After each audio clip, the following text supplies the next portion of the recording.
स्वागत है दोस्तों। मैं आप लोगों को क्लास 9 के जो रियल नंबर के जो चैप्टर के कुछ टॉपिक रह गए थे डिफिनेशन के, वो मैं आज आप लोगों का पूरा कर दूंगा। पिछले क्लास में हम लोगों ने शायद अभाज्य संख्या तक पढ़ा था और आज हम लोग पूर्णांक देख रहे हैं। पूर्णांक यानी कि इंटीजर किसे कहते हैं। तो डिफिनेशन आप पहले देख लें। गिनती की संख्या, या तो सबसे अच्छा लिखे कि प्राकृत संख्या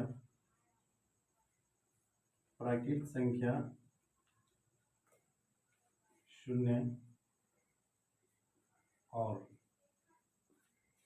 ऋणात्मक संख्या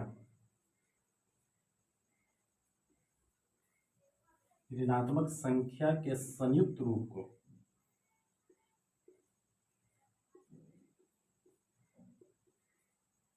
को पूर्णांक संख्या कहते हैं। ये आपका डिफिनेशन हो गया कि प्राकृत संख्या शून्य और ऋणात्मक संख्या के संयुक्त रूप को पूर्णांक संख्या कहते हैं। नेचुरल नंबर, जीरो और निगेटिव नंबर के कंबाइंड जो फॉर्म होंगे, जो उनके रूप होंगे, उसी को हम लोग इंटीजर यानी कि पूर्णांक संख्या कहेंगे। जैसे नेचुरल नंबर जो होता है वो 1 से शुरू होता है और इनफाइनाइट तक, उसके बाद जीरो और फिर निगेटिव नंबर। कुछ नंबर को लिखते हैं हम -7, -6, -4, -3, -2, 1, -1, फिर 0, 1, 2, फिर डॉट डॉट इनफाइनाइट और इधर से भी इनफाइनाइट। आप इसको देख लीजिए, ये यहाँ से लेकर के प्राकृत संख्या है यानी कि नेचुरल नंबर, और ये जीरो है और यहाँ से निगेटिव नंबर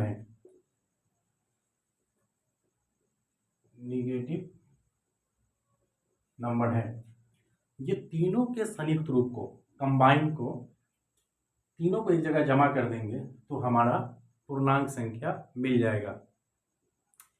पूर्णांक संख्या आपको समझ में आ गया होगा। 0, 1, 2 और माइनस, ये जो संख्या है, इन तीनों रूपों को हम लोग पूर्णांक संख्या कहते हैं। और पूर्णांक जो होता है वो 2 प्रकार के होते हैं। पूर्णांक 2 प्रकार के होते हैं। There are 2 types of integer number. पहला, धनात्मक पूर्णांक संख्या,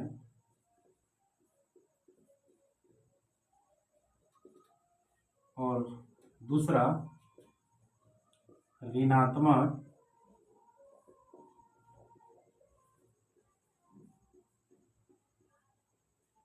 पूर्णांक संख्या। इसका डिफिनेशन जानना जरूरी नहीं है।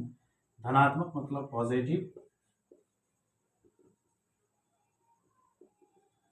Positive integer number,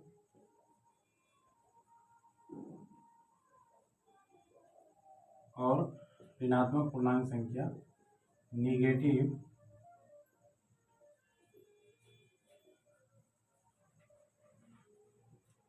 integer number. पूर्णांक 2 प्रकार के होते हैं। एक धनात्मक पूर्णांक संख्या जिसको हम लोग पॉजिटिव इंटीजर नंबर कहते हैं, और दूसरा ऋणात्मक पूर्णांक संख्या जिसको हम लोग नेगेटिव इंटीजर नंबर कहते हैं। धनात्मक पूर्णांक संख्या यानी पॉजिटिव इंटीजर नंबर का एग्जाम्पल क्या हो सकता है? जिसके साथ प्लस लगा हो, जैसे 1, 2, 3, 4, 5, 6, 7, 8 डॉट डॉट डॉट। ये अंडरस्टूड है कि यहाँ पर अगर कोई साइन नहीं है, इसका मतलब है कि ये प्लस साइन को साथ में लेकर के चल रहा है। उसी तरह से ऋणात्मक इंटीजर का मतलब क्या होगा? -1, -2, -3, -4, -5, -6 डॉट डॉट डॉट, और जीरो तो आपका है ही। ये सारा का सारा पूर्णांक संख्या है। अब हम लोग चलते हैं थोड़ा पढ़वे संख्या यानी रेशनल नंबर से पहले हम लोग फ्रैक्शन देख लेते हैं। ये फ्रैक्शन का डिफिनेशन देख लेते हैं कि फ्रैक्शन कहते किसे हैं।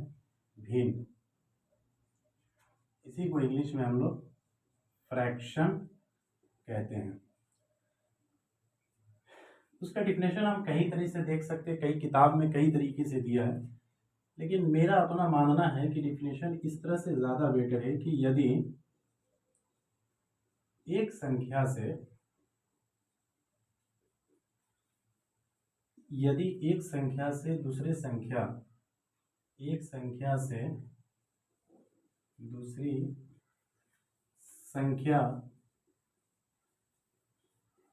में भाग देने पर भिन्न संख्या प्राप्त होती है या भिन्न संख्या प्राप्त होती है। एक तो यह डिफिनेशन हो गया। दूसरा डिफिनेशन ये हो सकता है कि ए बाई बी के रूप को भिन्न कहते हैं, भिन्न नंबर कह लें, भिन्न संख्या कह लें, फ्रैक्शन भिन्न कहते हैं। ये दो डिफिनेशन है, आप जिसको चाहें फॉलो करें। भिन्न बराबर जो होता है वो होता है अंश बाई हर। ये इसी को इंग्लिश में हम लिख सकते हैं फ्रैक्शन बराबर न्यूमरेटर बाय डिनोमिनेटर।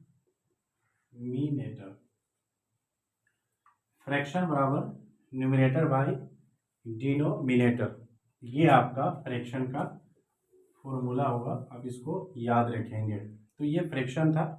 अब आइए इसी फ्रैक्शन से रिलेटेड हम लोग अब प्रमेय संख्या यानी कि रेशनल नंबर के ऊपर बात करते हैं कि ये असल में होता क्या है।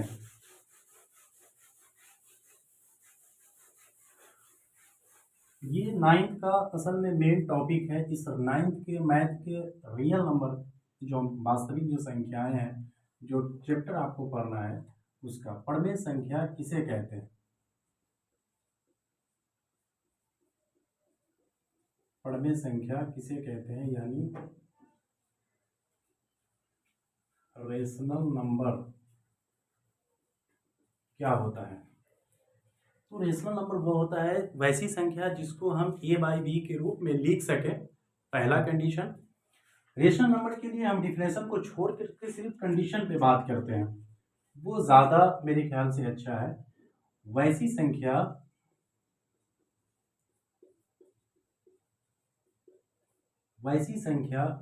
जो ए बाई बी के रूप में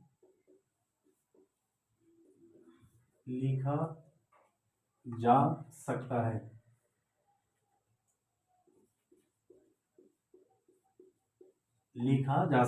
मतलब वैसी संख्या जो ए बाई बी के रूप में लिखा जा सकता है, जैसे 4/5, 7/8, 3/10। इसका दूसरा कंडीशन, प्रमेय संख्या हम उस रियल नंबर, रेशनल नंबर, उस नंबर को भी बोलेंगे जिसका हम स्क्वायर रूट निकाल सकते हैं। तो वैसी संख्या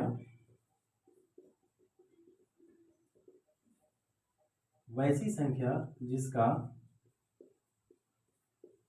पूर्ण वर्गमूल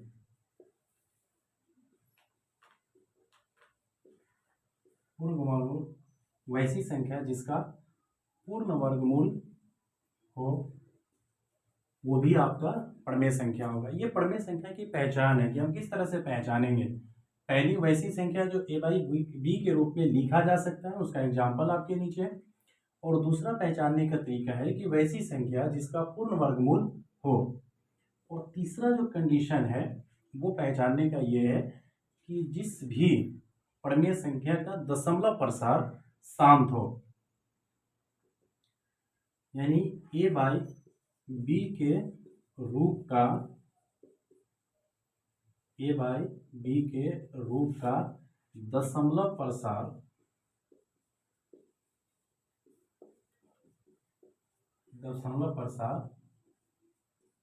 अशांत हो। ये तीन कंडीशन को अगर कोई नंबर फॉलो करता हो तो आप समझ जाएंगे कि ये आपका प्रमेय संख्या यानी कि रेशनल नंबर है। पहला, वैसी संख्या जो a बाई बी के रूप में लिखा जा सके। दूसरा कंडीशन कि जिसका पूर्ण वर्गमूल हो यानी कि परफेक्ट स्क्वायर निकल जाए। और तीसरा, जिसका a बाई बी के रूप का दशमलव प्रसार शांत हो। अगर ये तीन कंडीशन किसी नंबर, अगर ये तीन कंडीशन कोई नंबर फॉलो कर रहा है, इसका मतलब है कि वो आपका प्रमेय संख्या है। अब जरा हम एग्जाम्पल देखते हैं और समझने की कोशिश करते हैं कि प्रमेय संख्या क्या है। जैसे √16 बाई √25, अब इसको देख लें और आपसे पूछेगा कि बताइए इसमें से प्रमेय संख्या कौन है। प्रमेय संख्या से एक क्वेश्चन एग्जामिनेशन में जरूर रहता है और आपको प्रमेय संख्या समझना ही है और अप्रमेय संख्या। जैसे 16 का स्क्वायर रूट कितना होगा, 4 होगा। और √25 का स्क्वायर रूट कितना होगा, 5।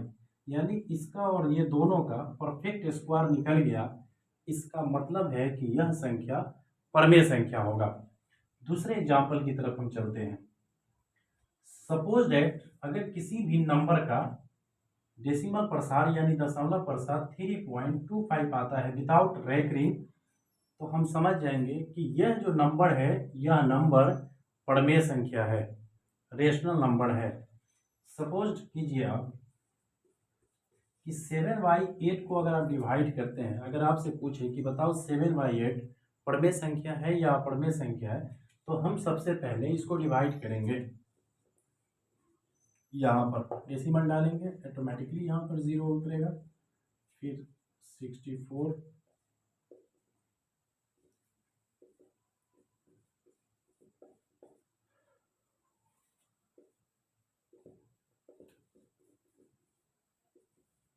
ये आया आपका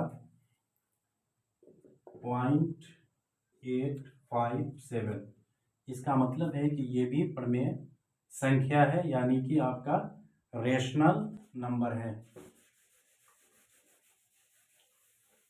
जैसे कि √2 और √3, आपको बताना है कि ये प्रमेय संख्या है या नहीं। तो हम सिर्फ देखेंगे जब भी कोई नंबर रूट के अंदर हो तो हम ये सबसे पहले देखेंगे कि इसका स्क्वायर रूट निकल सकता है कि नहीं। तो आप ध्यान से देखिए, √2 का परफेक्ट स्क्वायर रूट नहीं निकल सकता। स्क्वायर रूट तो निकलेगा लेकिन डेसिमल फॉर्म में निकलेगा। हमको निकालना है परफेक्ट स्क्वायर रूट। 3 का भी नहीं निकलेगा। इसका मतलब है कि यह प्रमेय संख्या नहीं है। आगे जरा देखते हैं √16 बाई √17। अब इसका देखें आप, √16 का वर्गमूल तो बड़ी आसानी से निकाल लेंगे हम।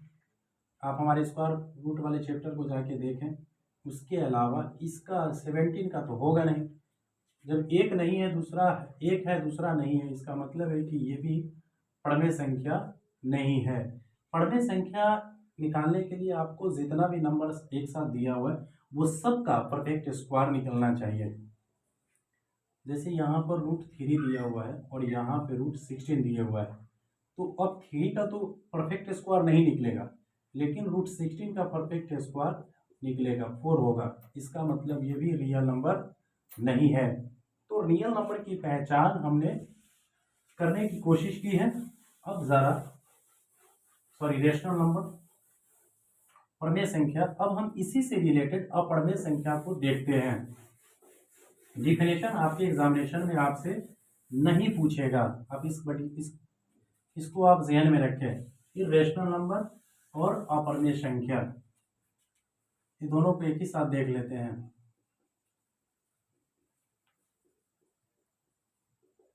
अप्रमेय संख्या का पहला कंडीशन देखें तो यही हो सकता है कि मतलब जिसका परफेक्ट स्क्वायर ना निकलता हो, जिसका पूर्ण वर्गमूल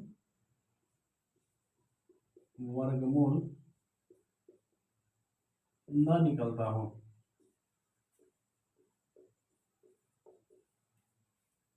और दूसरा कंडीशन जिसका दशमलव प्रसार अशांत हो, जिसका दशमलव प्रसार अशांत हो। ये दो ही कंडीशन हो सकते हैं अपरमेय संख्या के। एग्जामिनेशन में जो सबसे ज़्यादा पूछा जाता है वो यही पूछा जाता है, आपको स्क्वायर रूट दे देगा और कहने के लिए किसी में स्क्वायर रूट किसी का निकलेगा किसी का नहीं निकलेगा, और कहेगा कि पहचान के बताइए कि इसमें कौन परमेय संख्या है कौन अपरमेय संख्या है। तो एक तरफ हम परमेय संख्या के नंबर को लिखेंगे और दूसरी तरफ अपरमेय संख्या के नंबर को लिखेंगे, ताकि हमें एक आइडिया मिल जाए कि यही अपरमेय संख्या और यही परमेय संख्या है। जैसे कि √16 का वर्गमूल हम आसानी से निकाल लेंगे, 4 होगा, लेकिन जैसे ही √3 आएगा ये आपका अपरमेय संख्या है। कभी कभी तो इस तरह से भी क्वेश्चन रहता है और कहेंगे कि बताइए ये परमेय संख्या है कि अपरमेय संख्या है। बिना झिझक हम इसके स्क्वायर रूट पे ही सोचेंगे सीधा। √4 का स्क्वायर रूट निकल जाएगा आराम से, 2 होगा, और ये बीच में मल्टीप्लिकेशन का साइन है इसलिए मल्टीप्लिकेशन का साइन लिखते हैं, यानी गुना का साइन है जो अंडरस्टूड है छुपा हुआ है। और यहाँ पर √16 का वर्गमूल, अब इसको आप गुना करें या ना करें कोई फर्क नहीं पड़ता है, काट देंगे 1 आएगा, तो ये परमेय संख्या है। लेकिन यहीं पर अगर इस तरह से लिखे हुआ है तो हमें सिर्फ सोचना है कि स्क्वायर रूट होगा कि नहीं, इसका स्क्वायर रूट नहीं होगा। जैसे ही किसी नंबर में किसी का स्क्वायर रूट नहीं होगा हम समझ जाएंगे कि वो संख्या अपरमेय संख्या है। मुझे उम्मीद है कि आप अपरमेय संख्या परमेय संख्या में आप अपने आप को क्लासीफाई कर पाए होइएगा कि हम किसको परमेय संख्या बोलते हैं किसको अपरमेय संख्या नहीं बोलते हैं। डिटेल के लिए आप बुक का भी स्टडी करें ताकि आपको एक आइडिया मिलता रहे कि परमेय संख्या कौन हो सकता है और अपरमेय संख्या कौन नहीं हो सकता है।